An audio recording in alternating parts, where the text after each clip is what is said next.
After years of reforms and bills passed in our educational system, minority groups are still underrepresented in our educational system. Good morning, I'm Catalina Hernandez Ramos. I'm Samaya Bags. I'm Isabella Pujol. I'm Ashley Dean. And I'm Janalis Correa. College Board claims that their program is a mission-driven, not-for-profit organization that connects students to college success and opportunity. Founded in 1900, College Board was created to expand access to higher education. However, research has proved that College Board fails to consider external variables affecting the equal access and success of the program. Thus, we have taken the initiative to research how demographic characteristics reflect the distribution of AP data in the United States in the past 25 years. For example, there are severe racial gaps as shown in this graph. As you can see, Hispanic, American Indian, and Black students are below the state average in North Carolina for AP scores, and there's a reason for this. According to NCES, achievement gaps occur when one group of students outperforms another, and the difference between the two is statistically significant. This derives from the mindset that advanced placement is a program only for elite learners, but this viewpoint is detrimental to students and schools alike. Factors can be that many minority students create a sense of inferiority that they are not able to succeed.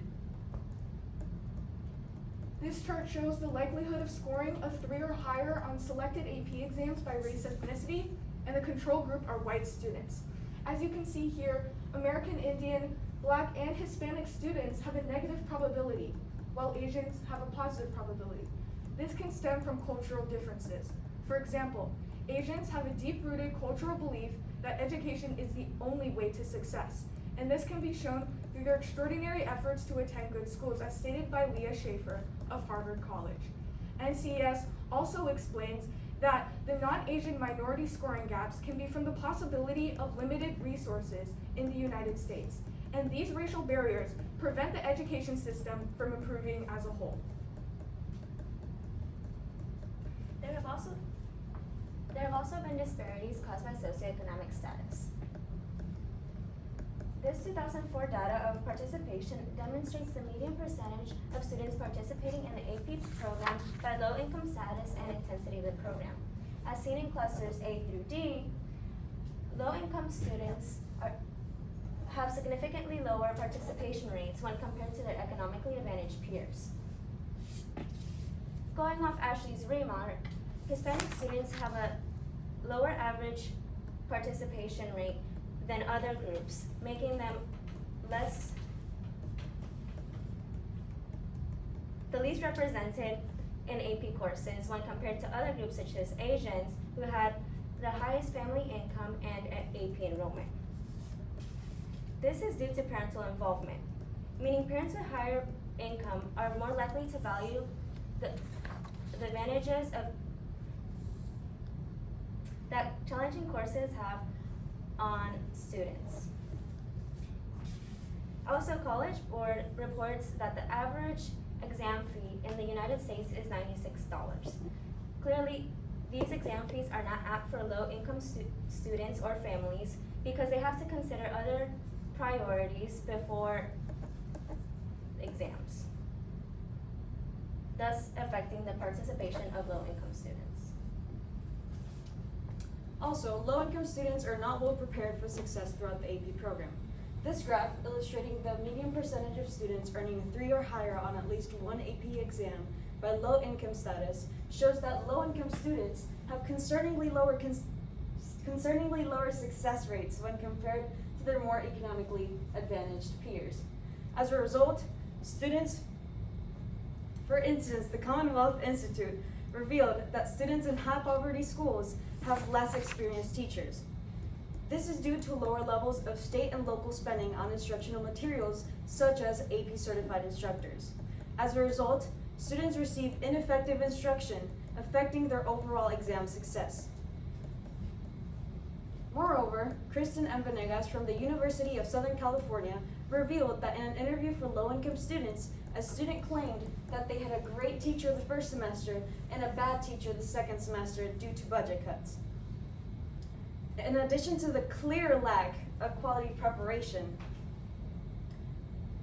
removing AP instructors in the middle of the year draws back progress and preparation time for the overall AP exam. Overall, socioeconomic variables affect both quality of education and scores for students throughout the AP program. In addition to these factors, a student's residential location also affects their chance at AP success. The factors that contribute to their potential of AP success are shown here. As you can see, in rural schools, the income is low, the demographic is mainly white, and the access to courses is limited. This means that for rural schools, they struggle to hire adequate teachers that can handle the rigor of these courses. In urban schools, the income is low, the demographic has a higher percentage of minorities, and the access to AP courses is moderate. This means that urban schools also struggle to hire teachers that can handle the rigor of these courses and the demands of multi-ethnic classrooms. And lastly, suburban schools have a high income, the demographic is mainly white, and the access to courses is readily available. The combination of a high income and access to courses makes this the best option for many students. However, students of color are still disadvantaged in these areas due to other social factors of suburban schools. This chart shows the availability of AP courses in different areas. Here you can see that 77% of schools in suburban areas have AP courses available. Only 59% of schools in urban areas have AP courses available. And lastly, only 34% of schools in rural areas have AP courses available, making them the area with the least amount of AP courses available.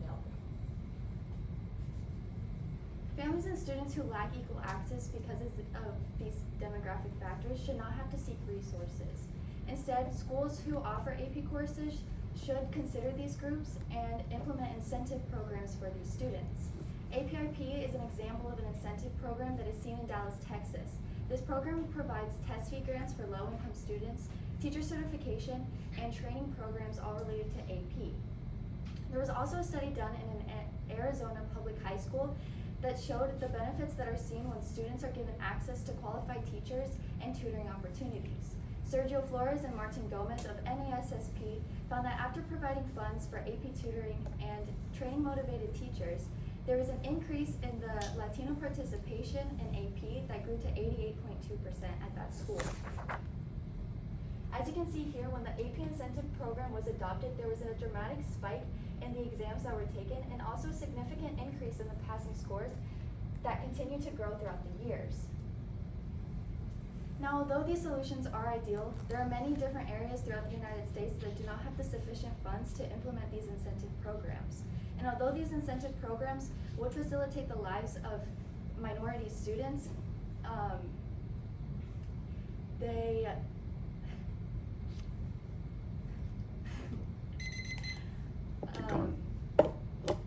would not eliminate the larger issue regarding the disparities in race and ethnicity in our education system. Thank you. Are there any questions?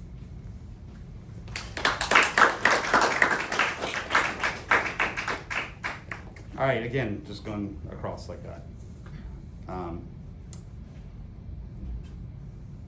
Catalina, describe how the content of your team presentation changed as a result of your group discussions. So the content of our team presentation changed as a result of our group discussion because we made the executive decision of cutting out Isabella's and Jenelise's research. Isabella's research focused on mental health and AP scores, and Jenelise's research focused on gender and AP scores. However, we decided to cut these two out because we saw a greater connection between low income, location, and race ethnicity, which overall brought a whole concept together, while mental health was more of an effect that the AP program had overall on students, and gender was something that we couldn't really find a connection to the other sections and did not have a clear solution. It was just statistical data. Thank you. Ashley, in the future, what change would you make to your group norms and how would you expect that to improve the team presentation? So our group norms for this presentation were that we didn't really take time to memorize our speeches in time, but next time for the next presentation, if we could prepare a little bit earlier and practice our speeches outside of school, I think that would improve our presentation overall. Thank you. Isabella, I can't ask that question now because someone already answered it. Describe an argument from one of your peers' individual reports that makes you think differently about your team's solution.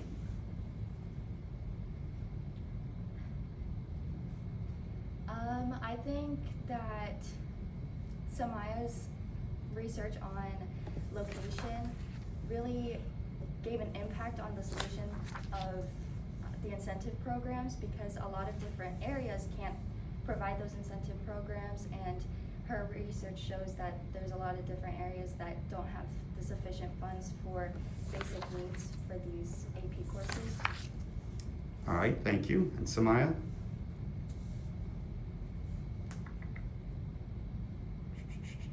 Sorry, this is, you guys, you answered questions that, anyways. Now that you finished your project, what do you consider to be a gap in your team's research? I would say a gap in our team's research would be how we could implement the APIP or incentive program across the nation, so for all areas. I think that we don't actually know how effective that would be across the nation. All right, thank you.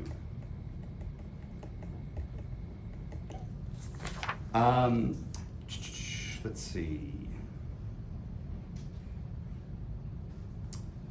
Reflecting on your colleagues' work, which one had the greatest impact on your overall understanding of the problem that you guys identified? So overall, I think Catalina had the most impact on my understanding, because even though her area focused mostly on income, she was able to bring in all the points together and explain it to everyone, like in a way that everybody was able to connect each other's research to each other, and it made our presentation flow a lot better with a clear line of reasoning.